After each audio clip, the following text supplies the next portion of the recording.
మసిపూసి చేసి మారడికాయ చేద్దాం అనుకుంటే చెల్లదు. పిల్లు కళ్ళు మూసుకొని పాలు తాగినట్టు ప్రవర్తిస్తే చెల్లదు. నేను చంద్రబాబు నాయుడు గారికి 2 వీక్స్ నుంచి చెప్తున్నాను, మీరు అనుకుంటే 24 గంటల్లో నేను ఏ విధంగా ఇన్వెస్టిగేషన్లో ఇది హత్య అని తేలిందో మీరు తేల్చుతారు. నేను కోర్టులో ఇది హత్య అని రుజువు చేస్తాను, పోలీసులతో రుజువు చేయను. ఎందుకంటే లాస్ట్ ఫ్రైడే నా కేసులో నేనే ఆర్గ్యూ చేశాను. నేను లేకుండా, విక్రమ్ లేకుండా, వెపన్స్ లేకుండా 307 ఒంగోలు సిఐ శ్రీనివాస్ పెట్టాడు.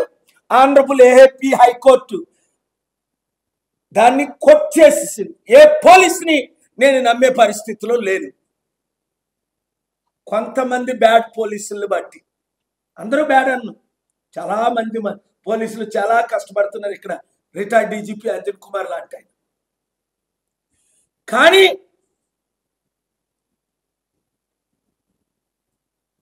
ప్రశ్నిస్తే 200 మందిని మీరు నోటీసులు ఇచ్చారట. ఎంతమందో నాకైతే తెలియదు. ప్రశ్నిస్తే వాళ్ళ మీద కేసులు పెడతాం అంటున్నారట. అరే, బైబిల్ అంటే మీకు చదవడం రాదు, కనీసం రాజ్యాంగమైనా చదవండి రా. ఆర్టికల్ 19 మనకి ఇచ్చింది ఏంటి? Freedom of speech, freedom of expression. ఈరోజు తెలంగాణ ఆనరబుల్ సీజేకి నాకు టఫ్ ఆర్గ్యుమెంట్స్ అయ్యాయి. మార్నింగ్ 10:30కి, 1 o'clockకి. Why you are not hearing your honour? Telangana court, Telangana university, central university properties. I have a solution. BJP and this government, Telangana government, fighting to lease this property. One, BJP is questioning. Ravant Reddy government is leasing. I am ready to donate billions of dollars ani Ravant Reddy చెప్పాను. Letter పంపమంటే పంపాను, కోర్టులో ఇచ్చాను. ఈరోజు arguments వినిపించాను. Supreme court temporary stay ఇచ్చింది, ఇది అమ్మడానికి వీల్లేదు అని ఆర్గ్యుమెంట్స్ వినిపించాను. ఇంకా గట్టిగా వినిపించాను ఈరోజు 1:15కి 2:30కి తెలంగాణ ఆనరబుల్ సీజే ముందు 10 మంది ఎమ్మెల్యేలు మీరు ఎందుకు డిస్క్వాలిఫై చేయట్లేదు?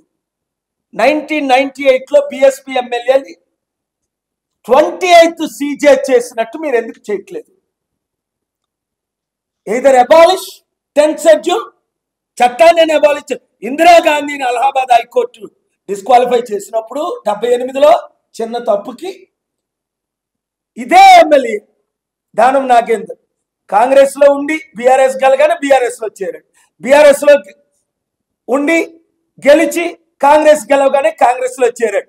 చట్టానికే విలువ లేకపోతే, కోర్టులే న్యాయం చేయకపోతే, పోలీసులే డూప్లికేట్ వీడియోస్ రిలీజ్ చేసిన వాళ్ళు అరెస్ట్ చేయకపోతే, నోటీసులు ఇవ్వకపోతే, ప్రశ్నించిన హర్ష్ కుమార్కు నోటీసులు ఇస్తారు, ప్రశ్నించిన పాస్టర్లకు నోటీసులు ఇస్తారు, ప్రశ్నించిన మీడియా యూట్యూబర్స్ కు గొంతు నొక్కేస్తారు. డూప్లికేట్ వీడియోలు చేసిన మహాన్యూస్ వాళ్ళకి, TV5 నాయుడు వాళ్ళకి నోటీసులు ఎవరు? ఎవరిని విడిచిపెట్టను. Owners mind your business. Reporters పిచ్చి పిచ్చిగా వాగుతున్నా కదా. I am now an advocate. దేవుడు విడిచిపెట్టడు, నేను అసలు విడిచిపెట్టను. ఒరే, నా చరిత్ర తెలుసుకోండి రా యూజ్లెస్ ఇడియట్స్. ప్రపంచాన్ని శాసించా ట్రంప్ని 2016లో గెలిపించిన బుక్ మీరు చదివారు, ఓడించిన బుక్ మీరు చదివారు. బైడెన్ గెలిపించి ట్రంప్ సరెండర్ అయితే, గంట కలిసి కాంప్రమైజ్ అయితే మరలా క్యాంపెయిన్ చేశారు. అదే 3 రాష్ట్రాల్లో 45 వేట్లతో పెన్సిల్వేనియా, మిచిగన్, విస్కాన్సిన్ లో తిరిగి క్యాంపెయిన్ చేసి గెలిపించారు. 45,000 ఓట్లు 3 రాష్ట్రాలు 1%తో. మెజారిటీ ఓట్లు ఎవరికి రావడం కాదు ఇక్కడ ముఖ్యం. ట్రంప్తో ఫైట్ చేస్తున్నాడు. మోదీ గురించి save India from Modi, 41 reasons why doctor K A Paul should be next prime minister book రాసి 15 కోట్ల మందికి ఇచ్చి April 9th ఇక్కడికి వచ్చారు. మీ పోలీసులకు జడుస్తావా?